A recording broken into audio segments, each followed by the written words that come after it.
Hello दोस्तों, good morning. स्वागत है आपका हमारे चैनल आरसी स्टडी पर। कल की क्लास में हमने पढ़ा था स्वरों के भेद के बारे में और आज की क्लास में हम पढ़ने वाले हैं व्यंजन के भेद के बारे में। तो आइए देखते हैं कि व्यंजन के भेद कितने होते हैं। तो ये जो व्यंजन होते हैं इनके तीन भेद होते हैं। मूलतः व्यंजन तीन प्रकार के होते हैं: स्पर्श व्यंजन, अंतस्थ व्यंजन, ऊष्म व्यंजन। हमने पिछले वीडियो में स्वर के भेद के बारे में बताया था। अगर आपने उसे नहीं देखा है तो आप हमारे चैनल को सब्सक्राइब करें और हमारे पिछले वीडियो को देखें।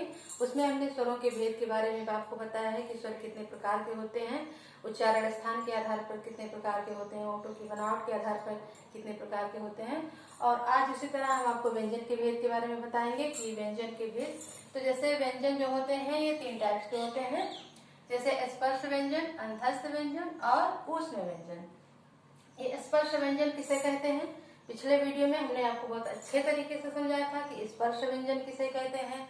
जिन व्यंजन वर्णों के उच्चारण से हमारी जो जीभ होती है हमारे मुंह के किसी न किसी भाग को स्पर्श करती है, छूती है, तो उसे ही हम स्पर्श व्यंजन कहते हैं। तो इस तरह से हमने स्पर्श व्यंजन के बारे में आपको बताया था। तो स्पर्श व्यंजन की संख्या हमने आपको बताई थी कि वो होती है 25, का से लेकर मा तक। तो आप यहाँ देखेंगे कि का से लेकर मा तक के जो वर्ण हैं हमारे 25 वर्ण हैं। हम इन्हीं को स्पर्श व्यंजन कहते हैं।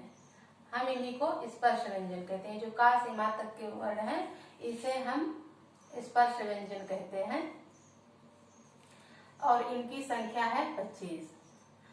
और ये जो स्पर्श व्यंजन होते हैं हम इनको वर्गीय व्यंजन भी कह सकते हैं। क्योंकि ये जो का से मा तक 25 वर्ण हैं हमने इनको 5 वर्गों में बांटा है। जैसे का वर्ग, चा वर्ग, टा वर्ग, ता वर्ग और पा वर्ग। का वर्ग के अंतर्गत 5 वर्ण हैं: का, खा, गा, घा, अंगा। और चा वर्ग के अंतर्गत चा, छा, जा, छा, इया। तो इस तरह से हमने इनको 5 वर्गों में बांटा है। तो इस वजह से हम स्पर्श व्यंजन को वर्गीय व्यंजन भी कह सकते हैं। फिर हमारा दूसरा आता है अंतस्थ व्यंजन। अंतस्थ व्यंजन जो होते हैं वो 4 होते हैं: या, रा, ला, वा। ये जो 4 वर्ण हैं हमारे या, रा, ला और वा, इन्हें हम कहते हैं अंतस्थ व्यंजन। हमने आपको पिछले वीडियो में बहुत ही अच्छे तरीके से बताया था कि स्पर्श व्यंजन किसे कहते हैं, अंतस्थ व्यंजन किसे कहते हैं। तो ये जो होते हैं इन्हें हम कहते हैं अंतस्थ व्यंजन। और उसके बाद हमारा आता है शा, शा, सा और हा। तो इनको हम कहते हैं ऊष्म व्यंजन। इनके बारे में भी आपको याद होगा।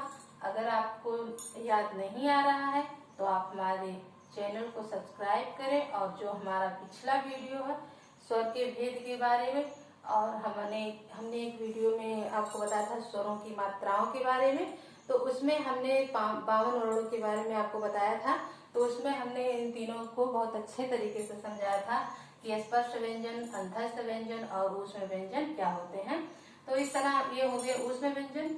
और फिर हमारा आता है छात्रा और ज्ञा।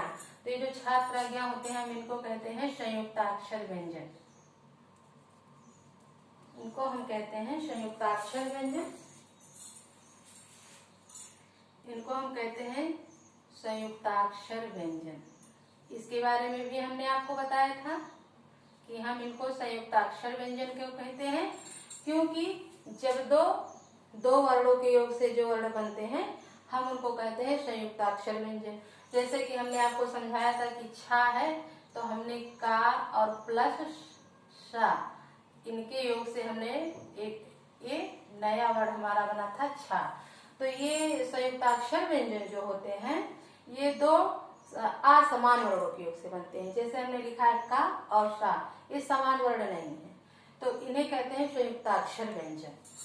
फिर हमारा दो और बचता है ड़ा और ढा के बारे में भी हमने बताया था कि एक ड़ा और एक ढा, ये दो वर्ण भी इसमें प्रयोग किए जाते हैं 52 वर्णों में। हम इनको उत्क्षिप्त व्यंजन कहते हैं, आपको याद होगा।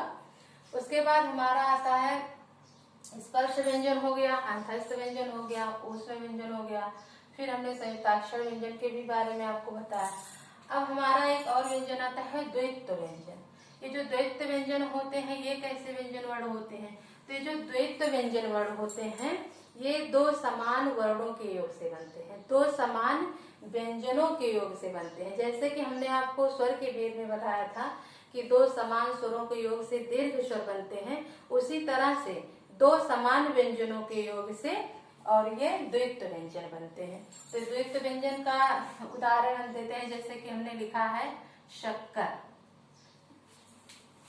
जैसे कि हमने लिखा है शक्कर, हमने लिखा शक्कर,